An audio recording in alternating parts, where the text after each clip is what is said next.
We were doing the chapter federalism, and we have already done what is the meaning of federalism first, then how the powers are divided among different tiers of government, and what are the lists, what are the subjects under different lists like union, state, and concurrent, and also the residuary list, which states that if any of the subjects is not taken at that time, that would be under the union government.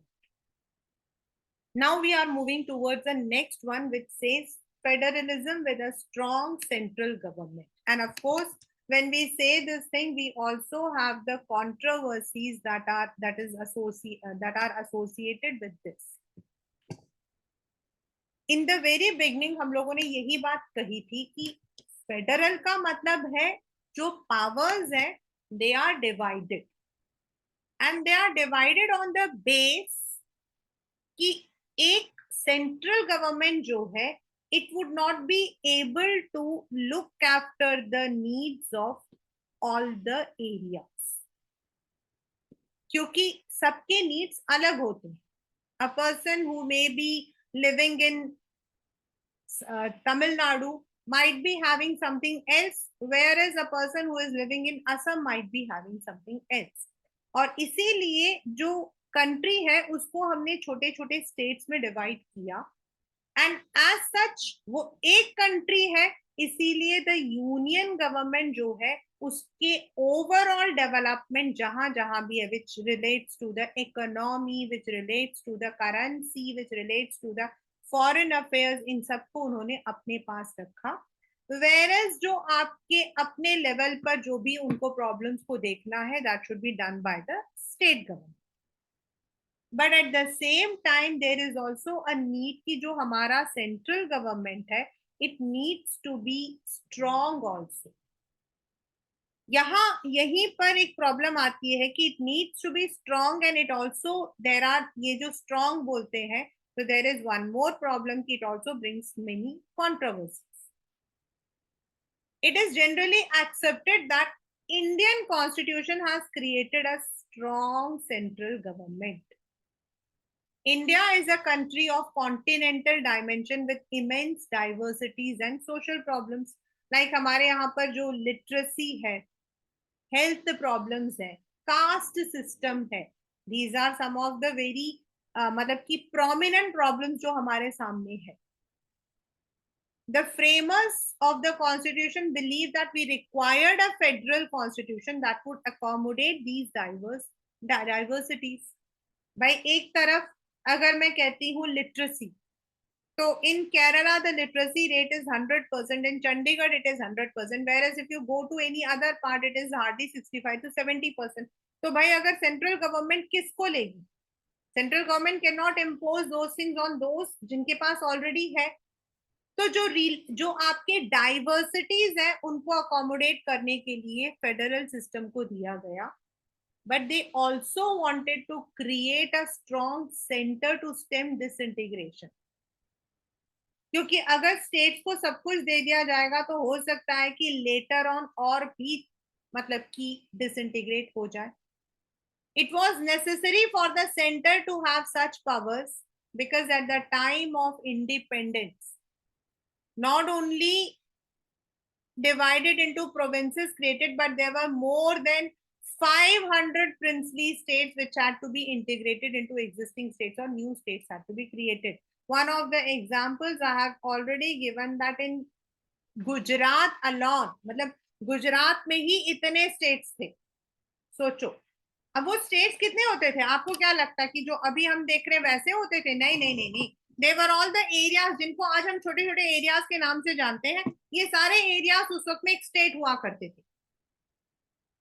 अगर आप मतलब कि हम लोग जब movies देखते हैं या फिर हम लोग कहानियां पढ़ते हैं तो व्हाट हैपेंस इज, हम लोग पढ़ते हैं कि भाई that person was the king of that state, और हमारे दिमाग में जो एक प्रोजेक्ट बनता है ना, वो प्रोजेक्ट होता है अच्छा इतना बड़ा स्टेट था. तो नो, नॉट एट ऑल.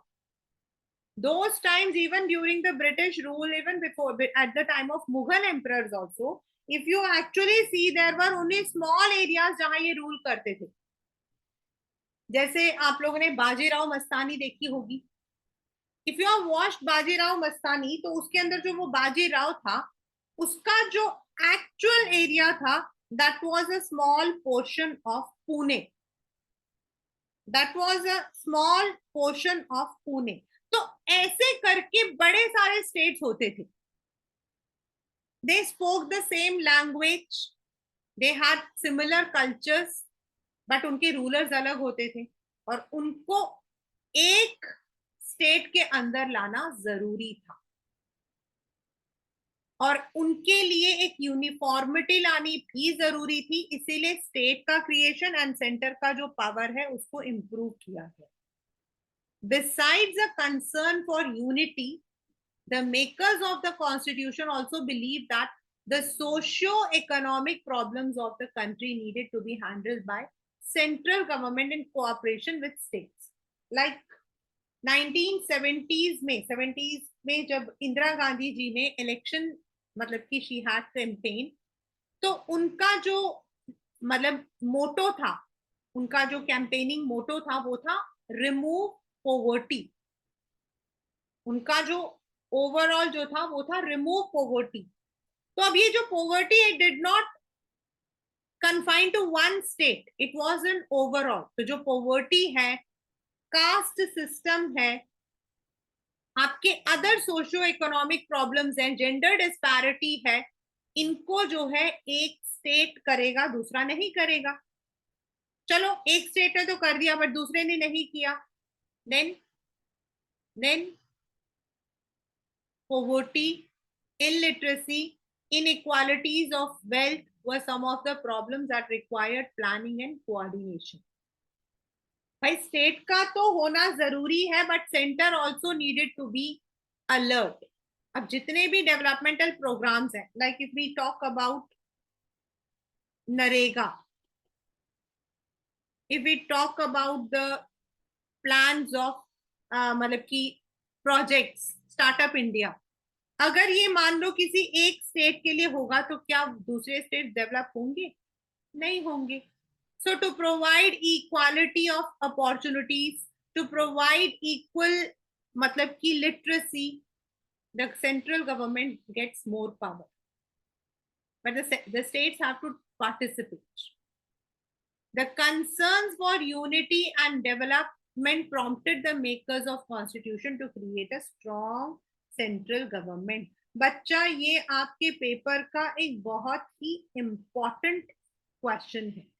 ये आपके हैं वो पेपर, मतलब की जो आंसर्स हैं, लेकिन आपको इसको इतना बड़ा नहीं, लेकिन you have to use all these. First, let us look at the provisions to create a central. तो ये आपका क्वेश्चन है which you will be getting. What are the provisions that have been provided by the Indian Constitution for creating a strong central government? ये जो अभी हमने पढ़ा, these were the reasons कि क्यों चाहिए, right? The very existence of a state, including its territorial integrity, is in the hands of Parliament. The Parliament is empowered to form new state by separation of territory from any other state or by uniting two or more states. For example, Goa was a union territory when it was, मतलब कि जब वो Portuguese से हमारे पास आया था in 56, but in 1990s it was incorporated as a state. Then if you look into Chhattisgarh, if you look into Telangana, Jharkhand, these were separated from their states. Assam was a bigger state, लेकिन उसके अंदर से आपके जो ये छोटे states हैं, इनको काफ किया गया था. तो क्या ये स्टेट्स अपने आप ही अलग हो गए थे कि चलो अब तो हम मिजोरम हो गए, हम अलग हो गए? नो.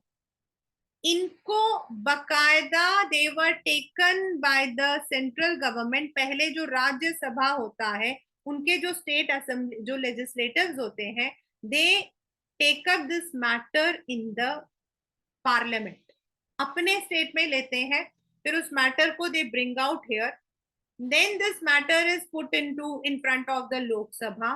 फिर जितने राज्य हमारे पास में है 28, they have to ratify, they have to give their, क्योंकि भाई आज अगर वो वाला स्टेट अलग हुआ तो कल को दूसरा स्टेट अलग होगा। If you look into the controversy, when Chhattisgarh was created, Jharkhand was created, in fact आपका जो यूपी से उत्तराखंड अलग हुआ था, बट अभी उत्तराखंड के अंदर पीपल वांट कि उत्तराखंड को फर्दर मतलब कि डिवाइड किया जाए, उसको Kumaon and I don't know it was Haridwar और समथिंग, कुछ ऐसा ना, हरित हरित प्रदेश, हरित प्रदेश, they want it as Harit प्रदेश। जो नीचे हरिद्वार वाला जो एरिया उनको वो चाहते हैं that should be told as Harit Pradesh, and ऊपर वाला they want as Kumaon, and the movement is going on. If you go to these parts you will find out. तो क्या वो एक दिन में उन्होंने बोला हम हरित प्रदेश है तो हो गए? No.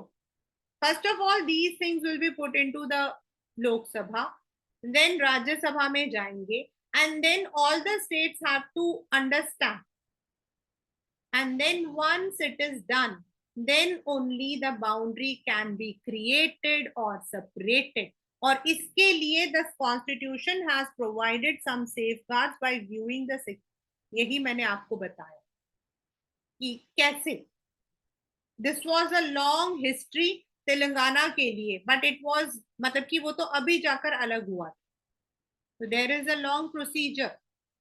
द यानी कि पार्लियामेंट के पास है आपका जो मतलब कि what you call as the power, and parliament comes under the union government.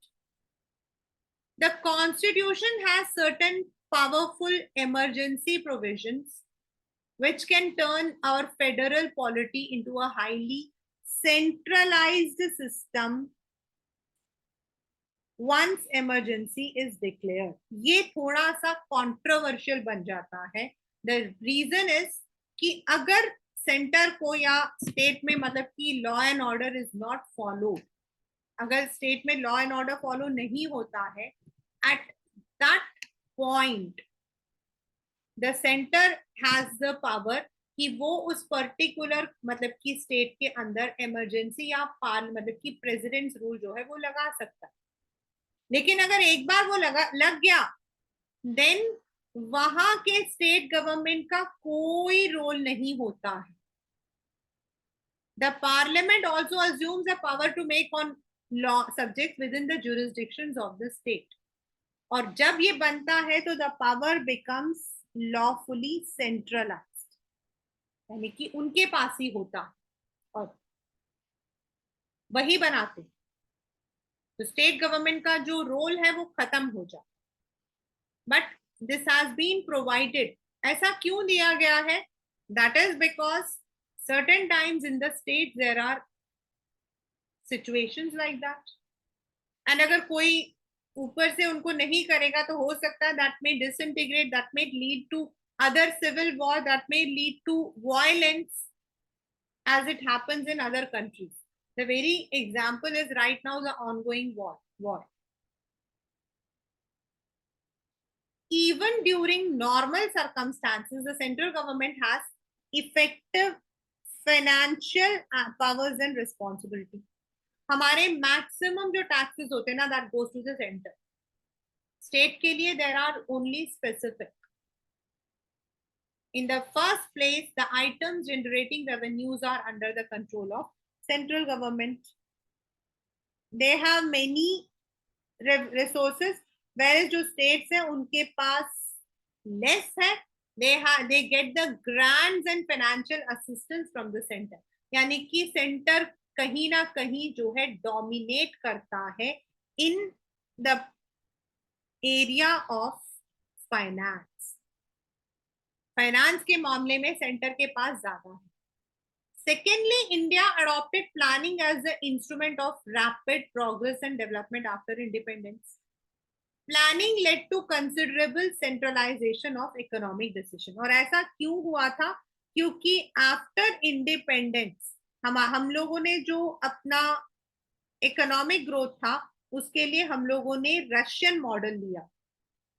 We had taken the Russian model, जिसके अंदर हमने प्लान्ड इकोनॉमी जो है उसको प्लान किया था, यानी कि we would be paying attention to one area, not to one से, मतलब कि स्टेट, नॉट टू वन, हम एक पूरे एरिया को, जैसे हमारा पहला जो फर्स्ट 5 ईयर था that was agriculture, the second 5 year plan was on industries. तो एग्रीकल्चर मतलब right from Kashmir to Kanyakumari और फ्रॉम गुजरात टू अरुणाचल प्रदेश, सारे के सारे जो एरियाज हैं वो आ जाते हैं। Industries means development of industrial growth in all the areas, जिससे कि ओवरऑल इकोनॉमिक डेवलपमेंट हो। इट अब तो हम प्लानिंग कमीशन को जो है, जो नया नाम है वो हमने नीति आयोग दिया हुआ है। Now the new name is NITI Aayog, पहले इसका नाम प्लानिंग कमीशन था। The planning commission appointed by union government, याद रखना बच्चा, this is one which even has come in the exam also. और इसके जो एक्स ऑफिशियो चेयरमैन है वो है prime minister of India.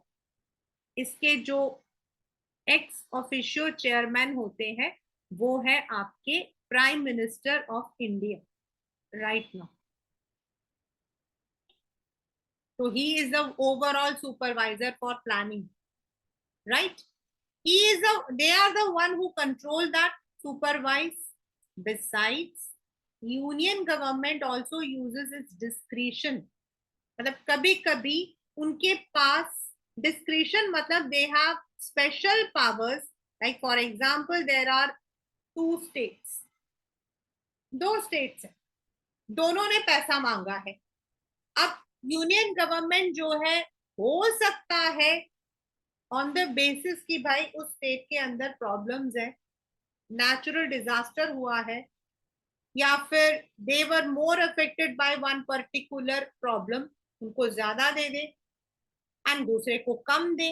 On the other hand it is also the lop side, क्योंकि कई बार स्टेट्स का मानना है कि देर इज डिस्क्रिमिनेशन, जिस मतलब कि स्टेट में यूनियन गवर्नमेंट के ही पॉलिटिकल पार्टी है उनको हमेशा मिलता है, और जहां नहीं है उनको नहीं मिलता। And this I can 200% agree, होता है। And it is irrespective of the political parties, it is not that कि ये पॉलिटिकल पार्टी ऐसा है, सारे के सारे ऐसा ही है, and that's a common thing. You will later study, ये हमारा बड़ा ही कॉन्ट्रोवर्शियल वाला है जो मैं आपको बता चुकी हूँ। Governor has certain powers to recommend dismissal of state government and dissolution of assembly. और ये जो गवर्नर होता है नॉर्मली ही is the man of central government, यानी कि डायरेक्टली या इनडायरेक्टली यूनियन गवर्नमेंट ही स्टेट को भी करती है। Even in the normal circumstances, the governor has the power to reserve a bill passed by the state legislature for assent of president. Reserve मतलब वो अपने पास रख सकता है, वो आगे प्रेसिडेंट को नहीं भेजेगा। इससे क्या होगा, इससे सेंट्रल गवर्नमेंट के पास मौका मिल जाता है कि वो स्टेट जिस लॉ को पास कर रही है उसे पास होने नहीं देती है। और कई बार when the governor puts its veto power, अगर वो अपने veto power को यूज करता है, यानी कि वो मना कर देता है, then state cannot pass. And if you look into the controversies, you'll find number of things. States तो कई चीजों को पास करती है, लेकिन हमारे कॉन्स्टिट्यूशन के according if there is any dispute then the law made by central government is taken into account. इसीलिए सेंट्रल गवर्नमेंट हमारा स्ट्रांग है। There may be occasions when the situation may demand central government to need to legislate on matters from center. ऐसा होता है, मतलब this is possible if the move is ratified by Rajya Sabha, मतलब किसी राज्यसभा में किसी राज्य के रिप्रेजेंटेटिव ने किसी बिल को या किसी मुद्दे को, किसी इश्यू को रखा। हो सकता है कि वो सब्जेक्ट है तो सेंटर स्टेट के अंदर, लेकिन हो सकता है कि स्टेट सेंटर उसको अपने अंडर ले ले। This is because the constitution clearly states the executive powers of centre are superior to executive power of states. Furthermore, the central government may choose to give instructions to state governments. जैसे ये लिखा हुआ है, देखो, this is the one, article 257.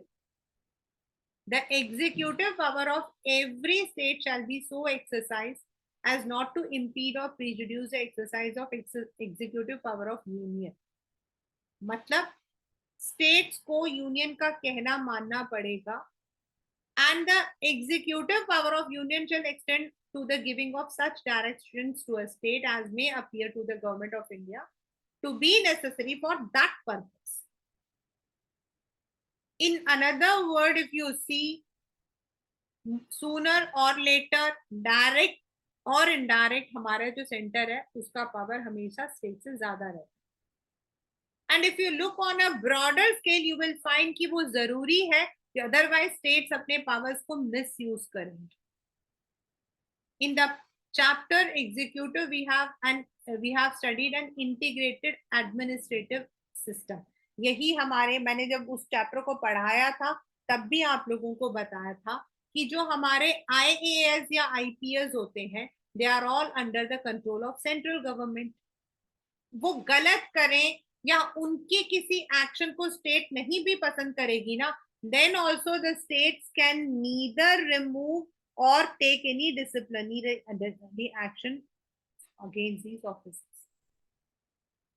और ये एक दूसरा है उस स्टेट के लॉ एंड ऑर्डर को कंट्रोल करने का तरीका. मतलब जो भी हमारे IAS होते हैं, those who become the collectors, जो भी हमारे IPS होते हैं, those who become the commissioner of police, now they are actually, मतलब कि वो लोग आते हैं into service through UPSC. Though they come under this, लेकिन उनकी पोस्टिंग होती है अलग अलग जो है आपके स्टेट्स में. तो वो जो स्टेट है, they cannot take any action.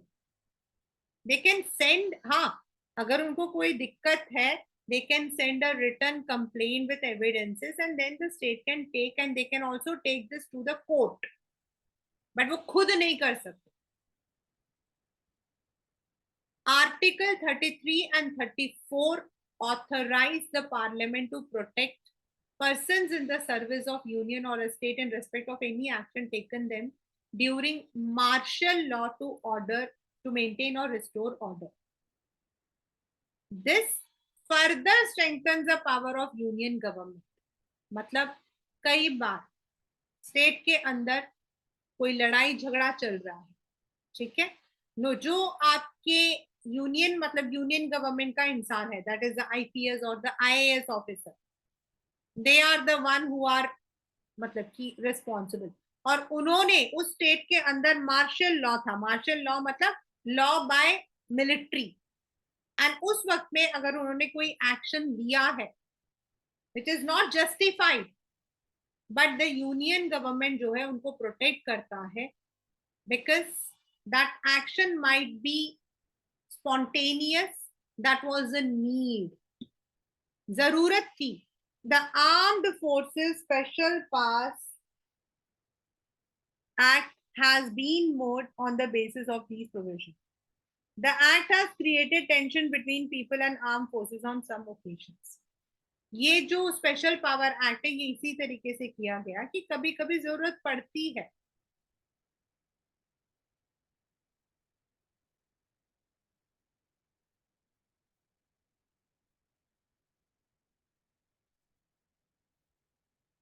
Now this question, see this one before we go to the conflicts.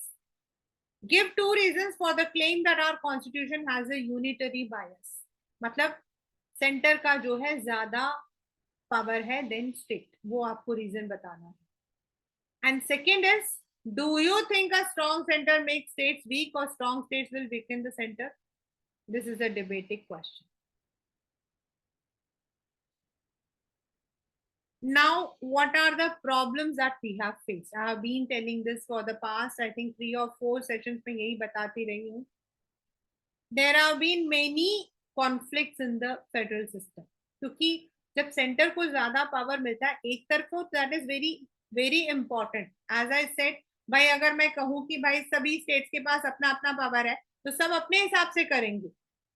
May be एक तरफ अच्छा भी हो सकता है, maybe there is a competition, maybe there is a competition, but maybe there is no competition. Now let me come to the example of US. मैं आपको एक यूएस का एक एग्जांपल देती हूँ। That's a real example.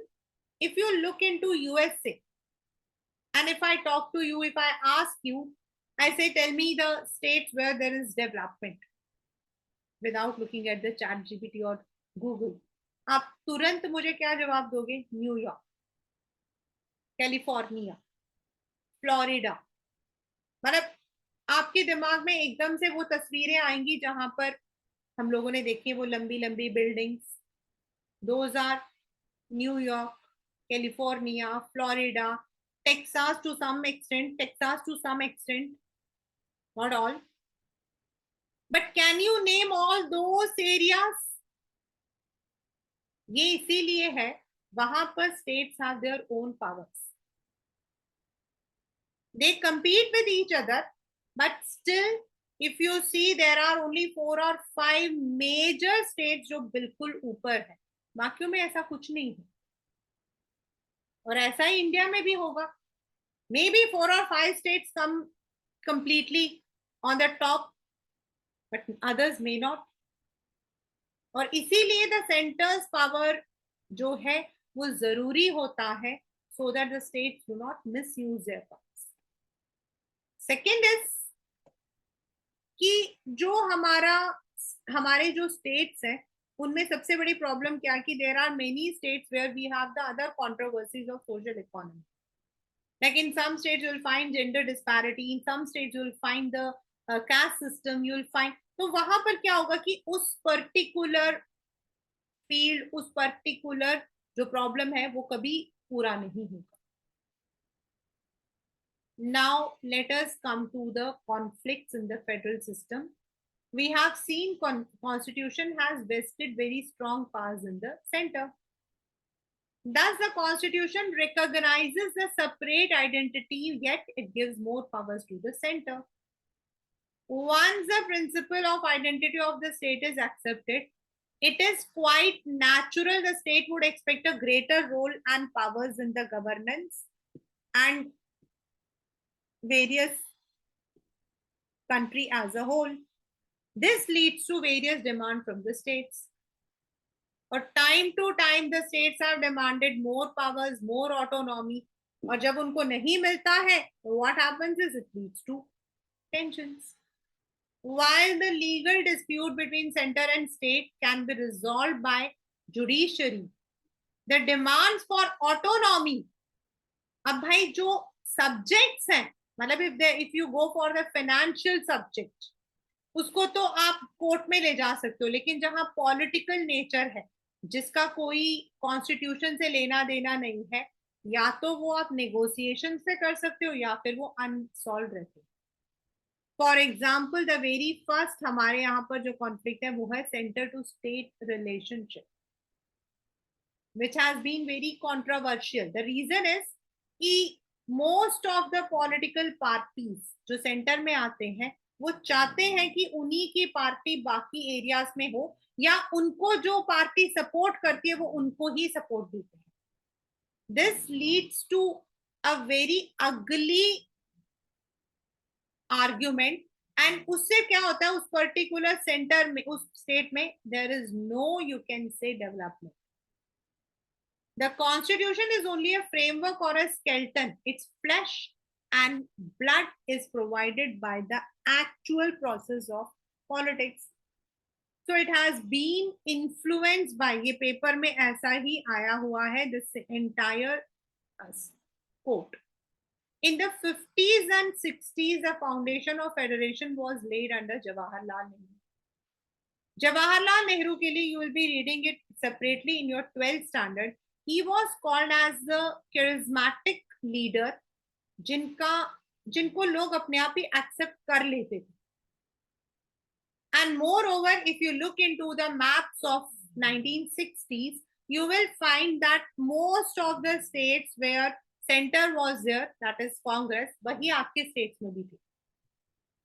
Leaving Kerala, Kerala was the first जहां communist party था, then second Tamil Nadu था।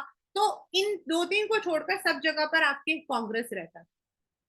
और इस वजह से क्या था कि उन दिनों में सेंटर टू स्टेट का रिलेशन बहुत ज्यादा प्रॉब्लम नहीं था। प्रॉब्लम आई थी जब 70s आया था, जब कांग्रेस खुद ही टूट गया into Congress R and O, and then it formed into Janata Dal, then it formed into other parties, और ultimately मतलब आज का जो सिस्टम है ये आया। This was also period of Congress dominance over center as well as the state। मैं आपको बता चुकी हूँ, except on the issue of formation of new states, the relation between center and states remained quite normal. As I said, that was because most of the states either supported or they were of the same. The states were hopeful they would be making progress with the help of grants and aid from center. Besides, there was considerable optimism about the policy of socio-economic that was designed, क्योंकि वो आपका मतलब की planning commission and he मतलब कि कहा जाता है Jawaharlal Nehru had included everyone, even from the opposition also, as a part, और इसीलिए सबको लगता था साथ में चलेगा। And as I said, 70 Jawaharlal Nehru की डेथ हुई 1963, and then for a short period Lal Bahadur Shastri was there, and Lal Bahadur Shastri जी के डेथ के तुरंत बाद there was controversy, and then Indira Gandhi became the prime minister। Indira Gandhi के dominance में भी till 70s कोई problem नहीं आई थी, बट 70 के बाद इंटरनल कॉन्फ्लिक्ट स्टार्ट हुए। Congress divided into two, R and O, and then later on वो टूटता चला गया। उसकी वजह से जो पॉलिटिकल फॉल आउट था वो हुआ। अब सेंटर में कोई और पार्टी होती थी, स्टेट में कोई और पार्टी होती थी, तो सेंटर जो है वो चाहता ही नहीं था कि उनके साथ में वो काम करे, and this led to conflicts among the center to state relationship।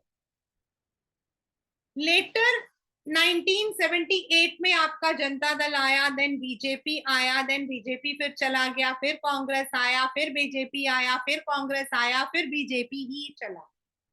तो ये जो चला गया था ना, that was the period of coalition, यानी कि मिलजुल कर दो तीन पार्टियां मिलजुल के करती थी, but that could not create a stable government. और इस वजह से द मतलब कि जो डेवलपमेंट था उसका काफी फर्क हुआ। In the middle of 60 the Congress dominance declined because a larger number of states opposition party came to power। they demanded greater power, greater autonomy। these demands were a direct fallout of the fact that different parties were ruling at the center and states। so the state government were protesting against what they saw unnecessary interference, like in Tamil Nadu they did not want Hindi dominance। the Congress too was not very comfortable with the idea of dealing with government led by opposition। this peculiar political context gave birth to a discussion about the concept of autonomy under a federal system। Finally, since the 1990, Congress dominance has largely ended। we have entered an era of coalition। now we are not having coalition, but we have the alliance party। हमारे पास alliance है जो हमारा नाम है UPA and NDA. जो current ruling government है वो NDA को मतलब कि वो करता है, हेड करता है, एंड कांग्रेस यूपीए को करता है। National democratic alliance and United progressive alliance. in the states, two different parties, both national and regional, have come to power। there were times only regional party used to come, like if you look into the history of Kerala, Kerala में हमेशा CPI आया है, हमेशा। and CPI is, even though it's a national party, but still its dominance was more in West Bengal, Punjab and Kerala। लेकिन last जो elections हुए थे उसमें आपका बीजेपी आ गया। तो इस तरीके से there have been differences। This has resulted in a greater say for the state, a respect for diversity, beginning of a more mature federalism. So now they are trying to.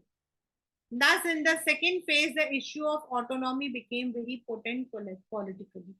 भाई वो लोग चाहते हैं उनको ज्यादा इंडिपेंडेंस मिले, independence in grants, independence in their own areas.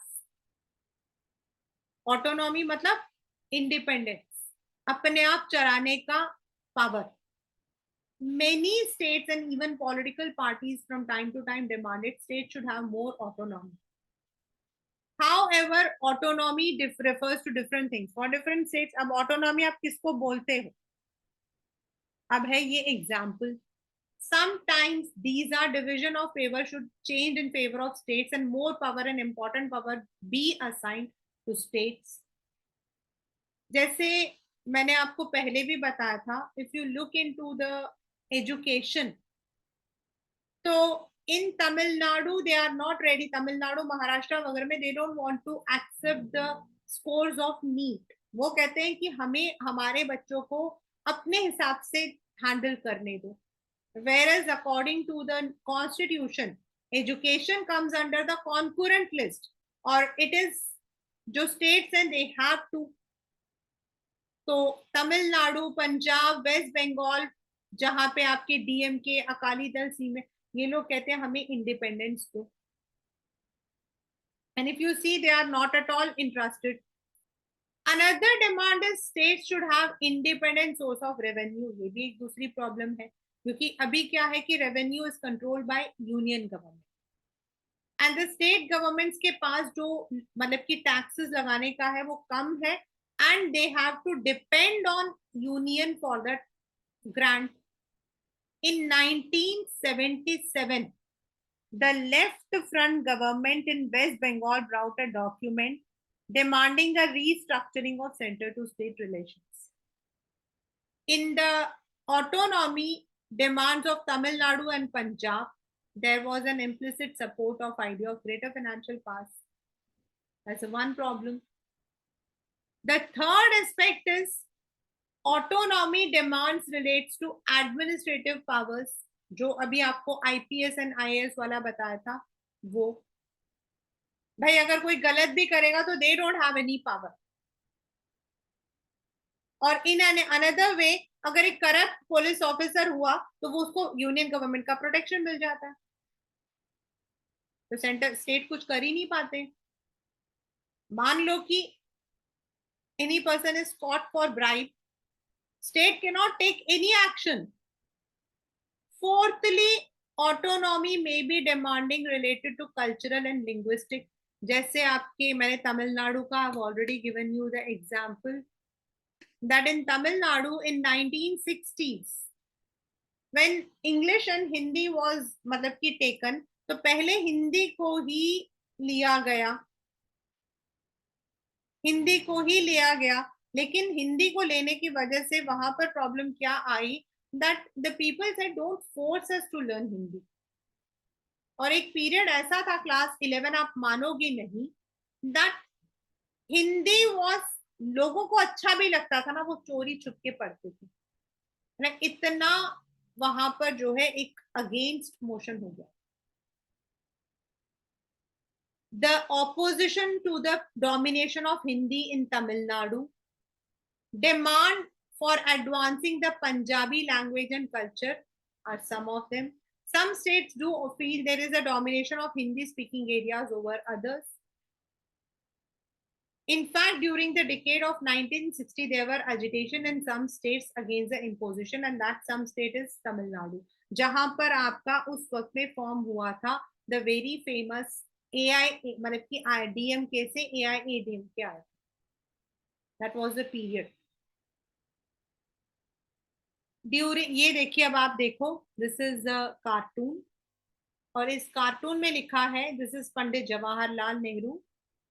During discussion on the national language in the constituent assembly, ये आपके मेकर्स हैं कॉन्स्टिट्यूएंट असेंबली.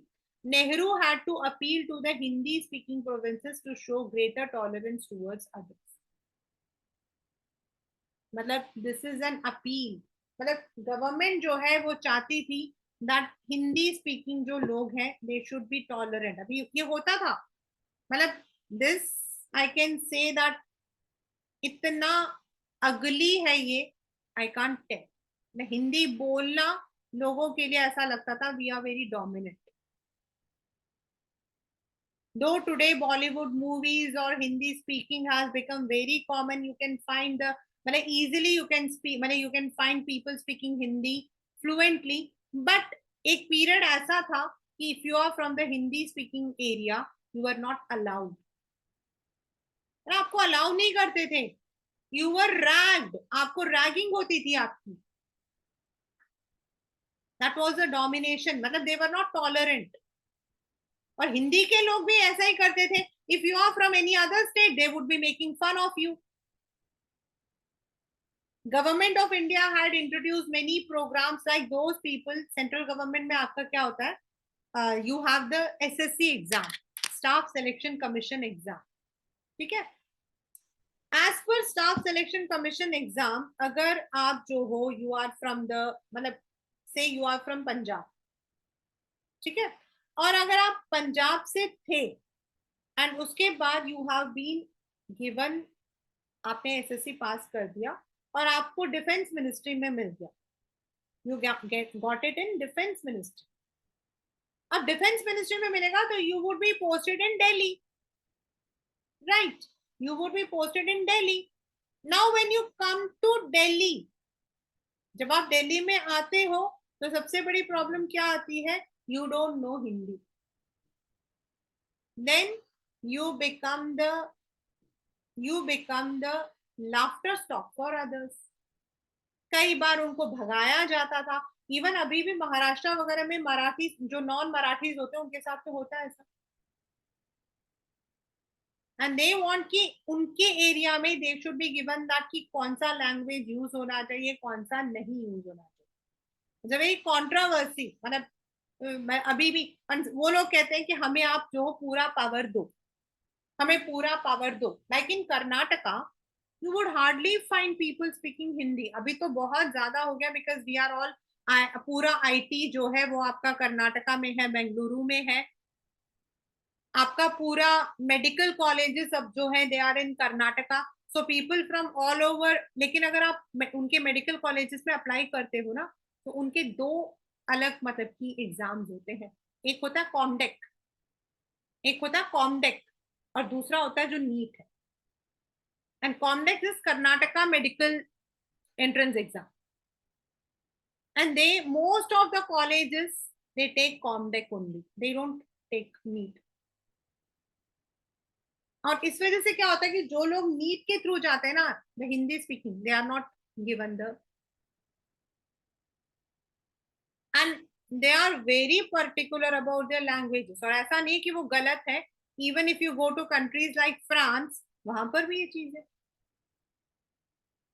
और इसी को खत्म करने के लिए सेंटर चाहता है कि centre should have more power, but at times they misuse their powers.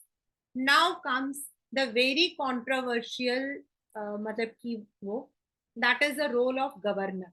आपको मैं पहले भी बता चुकी हूँ कि जो गवर्नर होता है he is not from the state, but in fact he is the one जो कोई भी retired military officer, IAS, IPS या फिर पॉलिटिशियन या फिर कोई लॉ मतलब कि एडवोकेट वगैरह होते हैं, those who know the structure, जिनको कॉन्स्टिट्यूशन का स्ट्रक्चर आता होता है, उनको गवर्नर की जैसे अपॉइंट किया जाता है। And these governors are the one who may be later on appointed as the president of India, vice president of India.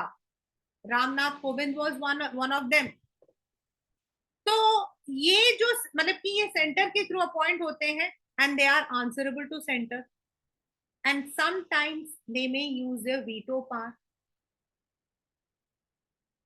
The role of governors has always been a controversial issue between the states and central. The governor is not an elected office holder. They are retired military officers, civil servant, politicians. The governor is appointed by the central government, and actions of governor are viewed as interference by central government. क्योंकि भाई वो central government का इंसान है। I have given you this example of Delhi. Delhi में तो बहुत ही controversy में चल रहा है। When two different parties are in power at the center and state, the role of governor becomes more controversial. भाई अगर सेम पार्टी है, सेंटर में भी एक्स पार्टी है, स्टेट में भी, तो गवर्नर का कोई फर्क नहीं पड़ता। लेकिन अगर सेंटर में एक्स पार्टी है और स्टेट में वाई पार्टी है, तो गवर्नर तो एक्स पार्टी का हुआ ना। द सरकारिया कमीशन, ये पेपर में 1 मार्क में आया हुआ है, please do do do do do learn. Bye the central government, it submitted its report in 88 to examine the issues relating to center state and recommended that appointment of government should be strictly not non-partisan.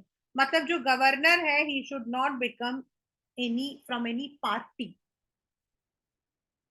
Powers and role of governor become controversial one more. One of the most controversial is Article 356, यानी कि presidents rule. और जब presidents rule होता है, तो the government of the state can not be carried in accordance with the provision of the constitution, यानी कि उसको यूनियन ले लेता है, टेक ओवर करता है। The president's proclamation has to be ratified by parliament. The president rule can be extended till 3 years, and the governor has the power to recommend the dismissal of state government and suspension or dissolution.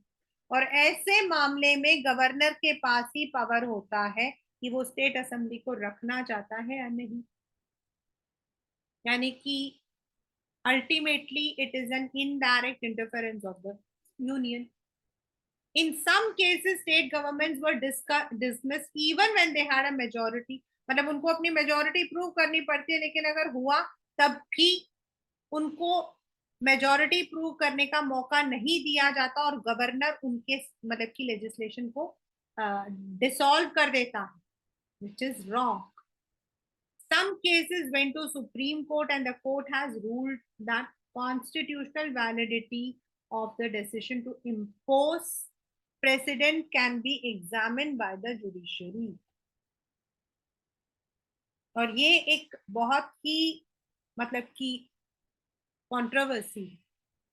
This article was very sparingly used till 67. पहले तो वो लोग use नहीं करते थे, मतलब under this article वो कहीं पर भी प्रेसिडेंट रूल लगा सकते, लेकिन पहले यूज नहीं करते थे क्योंकि सेंटर और स्टेट में most of the time same government होता था। लेकिन जैसे जैसे आपके सेंटर और स्टेट में अलग अलग गवर्नमेंट यूज होने लगे, तो उन्होंने जो है इसको यूज करना शुरू कर दिया। Because after 1967, many states had non-Congress government and Congress was in power in center. The center has often used this provision to dismiss state governments or use the office of governor to prevent majority party or coalition from assuming office. For example, the central government removed elected government in Andhra and Jammu Kashmir in 80s. यानी कि उन्होंने अपने power को misuse किया using the power of governor, which is wrong. Demands for new states, ये आपका जो ये वाला जो है, दिस इज मतलब कि very important. This one this has come in the paper many times. ये क्या है?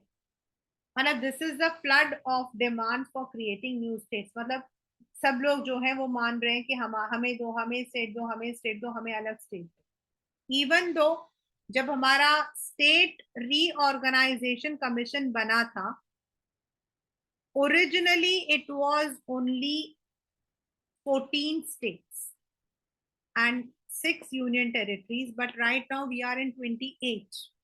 29 था लेकिन वो एक कम हो गया। The other dimension of tension in our federal system is demanding creating new states. The national movement not created a pan-Indian national unity. It also generated unity around a common language, region and culture. एक तरफ तो national unity में हम एक भारत हुए, लेकिन दूसरी तरफ मैं तमिलनाडु, मैं केरलाइट, मैं ये भी हुआ। Our national movement was movement for democracy. Therefore, in the cause of national movement, it was decided that as far as possible, states would be created on the basis of common culture and linguistic identity. और इसीलिए जो पहला हमारा हुआ था, that was 14 states and 6. This ultimately led to demand for the creation of linguistic states and independence. I have already given this. The state reorganization was set up in 1953 and इसको start implement किया गया था in 1956. लेकिन आंध्रा जो है उससे पहले बन गया था. आंध्रा was मतलब कि separated from Madras provinces before state reorganization commission was set up. Andhra में जो आपका विशाल आंध्रा मूवमेंट हुआ था उसकी वजह से ही स्टेट रीऑर्गेनाइजेशन कमीशन को सेट भी किया गया. And then in 1956 the reorganization took place. This is how the beginning of creation of linguistic state and the process is still continuing. ये आपके पेपर में आता है, आया हुआ है. गुजरात एंड महाराष्ट्र 1960 बॉम्बे प्रोविंस से. Punjab and Haryana were separated. As I said, Punjab, Haryana and आपका जो हिमाचल प्रदेश था ये साथ में थे. लेकिन अभी भी Punjab and Haryana have the common state, sorry their capital. North Eastern region was reorganized like Manipur, Tripura, Meghalaya and Arunachal were created. और ये create हुआ था from Assam. In 2000 some of the largest states were ये तो इसलिए हुआ था, वो तो जानबूझ के किया गया था. लाइक अब मैंने बताया उत्तर प्रदेश से आपका उत्तराखंड स्टार्ट हुआ था. उत्तराखंड में अब they are now asking for Harit Pradesh and Kumaon, लेकिन that would be later decide. 10 Madhya Pradesh, Uttar Pradesh and Bihar were divided. Madhya Pradesh divide हुआ इनटू छत्तीसगढ़. उत्तर प्रदेश डिवाइड हुआ into Uttarakhand and Bihar and Jharkhand. Then in 2014 the state of Telangana was formed by dividing Andhra Pradesh, and still there are, as I said, Vidarbha in Maharashtra जो है वो लोग कह रहे हैं हमें अलग सा दे, which we don't know whether it would be there or not. We don't know, but this conflict is there. मतलब ये conflict है हमारे पास. So these are some of the problems. And एक और जो problem हमारी आती है वो है इंटरस्टेट. और इंटरस्टेट के अंदर हमारे दो प्रॉब्लम्स है. एक प्रॉब्लम है पानी का और दूसरा है बॉर्डर का. एक प्रॉब्लम है पानी का और दूसरा है बॉर्डर का. And we would be doing all of them, the special provisions Jammu Kashmir, and concluding this in our next class so that you are able to understand in clarity.